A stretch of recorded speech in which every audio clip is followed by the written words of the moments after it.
I'm Alex from the Chainsmokers. And I'm Drew from Adventure Club. I'm actually from the Chainsmokers. That was a lie. I think most partnerships are just a combination of, people with different strengths and, things of that nature that come together and, form an alliance and bring, complement each other well. And that definitely happened well with us. So it took a little time, but over the course of the last year and like 4 or 5 months, we've accomplished a lot, so it's been pretty cool. I mean, I think we just make stuff that we think is cool. I mean, I know we've been like giving a lot of different answers about loving indie music and dance music and pop stuff, and like those are like generic answers. I mean, I think we're just gonna do whatever we think sounds good and feels cool and right to us. And I don't want to put any labels on that because that it would just be constricting.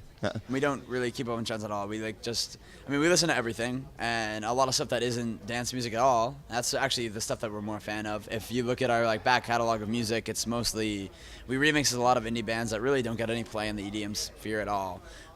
So I mean, like you said before in the last question, we really just make stuff that we think is cool, and we're influenced by so many different genres, and we just kind of take in everything and then regurgitate whatever comes out, but it's very uncontrived and it's very natural. If you listen to Selfie and our other music, it's very different than anything else we've ever done, but we thought it was funny and we thought the beat was hot as hell, and that's what we did. I mean, honestly, we don't collaborate that much. We do a lot of remixes, and when we do remixes, we get a vocal and we basically produce to that vocal. And then we'll send it in and we'll go back and forth with the artist and get it to a place where we're both really happy with the song. But also, I mean, we write pretty much everything that we do, and we have our, like I said, we put out stuff that we think is cool, but we still have a very strong vision about what we think is cool. So we use the HS80s, the Yamaha. It's a standard flat response monitor. If it sounds good on those, it'll sound good on pretty much anything.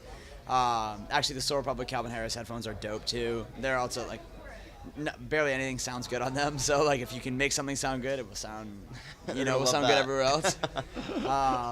And then we use Ableton Live for everything. We mix and master pretty much the majority of our music, but there have been times where we've sent out for mastering. But we just found this one production guy? Masterer guys. A master of mastering. A master. We just found a master that we like.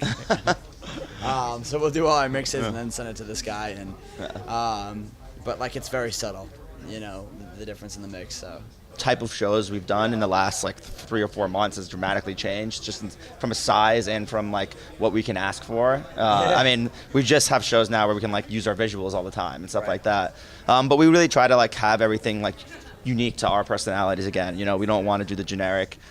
We totally try to go against the generic stuff. I mean, our shows, we try to be as involved with the crowd as possible. And we have a lot of concepts that we think will be really effective in the future, but we just want to slowly roll them out. There's no rush. If you come to one of our shows, it's a Chainsmokers party. It's not a Chainsmokers show. Yeah, exactly. It's super interactive. Our visuals are hysterical right now. Yeah.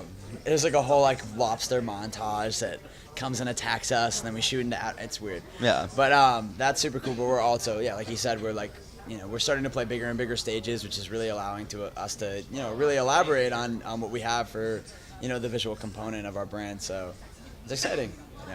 We started having no fans, and everyone that would write us, we would write them back, and we now have hundreds of thousands of fans. It's actually crazy, but when we still treat them like we still have 100 fans. Yeah. Super accessible. Alex writes the most hilarious messages out to everybody. He's he's incredible at it. So. I'm incredible at that. But no, I mean, it's important to just have a dialogue with them and maintain your voice. Our management's awesome, but we try to keep at least in our voice. If there's going to be a post up, we want to make sure that we're the ones who kind of dictate how it's going to sound like. And our Twitter's gone out of control ever since we put Selfie out. So it's I can't even have literally don't have physically the time to look through it all.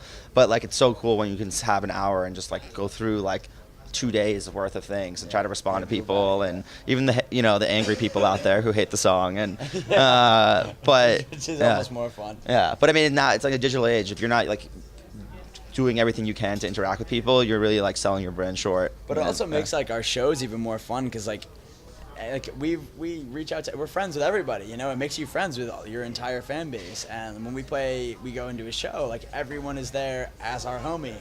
And we know everybody and everyone a lot more than we would if we didn't do that on Twitter or Facebook or email or whatever. Yeah, definitely. Yeah, I mean, when we started, we reached out to a lot of the artists that we wanted to work with, just simply asking them. And sometimes they wouldn't respond, sometimes they'd say yes, sometimes they'd say no. But HypeM's like a great source to find new music that we like, at least for like the indie genres. And so we'd kind of see what was doing well or songs we liked and just message their management. And obviously, since the first time we did that, now we have all the labels have reached out to us over the course since our first one, and we've done remix work for everyone. And we started out doing for free, and now we get paid to do it, and it's pretty awesome. Still crazy. Yeah, but it's not really ever about the money. Like a lot of times, we'll hear a song, and we'll still reach out to them and be like, please let us remix this for you, and it's cool. I mean, but it's stuff we all like. We're not going to do things we don't like. Right. That's the end of the story. We use literally everything, like every plugin that every dance producer uses, like. And then more, and then some. We love like whenever we can record something, or what's really incredible is like the iPhone recorder. Like you can literally record yourself saying something, and then we can throw it in a sampler in Ableton and actually make a whole entire beat out of that. Like I don't know if you know who Dioro is. Yeah. Dioro's incredible. Like he'll like say like literally go like ooh you, and then like make a whole like a crazy drop out of that. So I mean, we like to take anytime we have an opportunity to take a live sample and like really trick it out is what we love doing. So. But no, a lot of original music. We have some really exciting collaborations that we're starting to like hammer out now, moving forward. We signed with Republic Records, and they're an awesome label, and it's been great to work with them there. And they're expanding our horizons, and the opportunities are endless. It seems like right now. We're gonna put out a remix every 2 weeks, which is what we've always done. And bigger tours, like going to Australia, going to Asia. What's up? I'm Alex. And I am Drew, and we are the Chainsmokers, and you're watching GRAMMY Pro.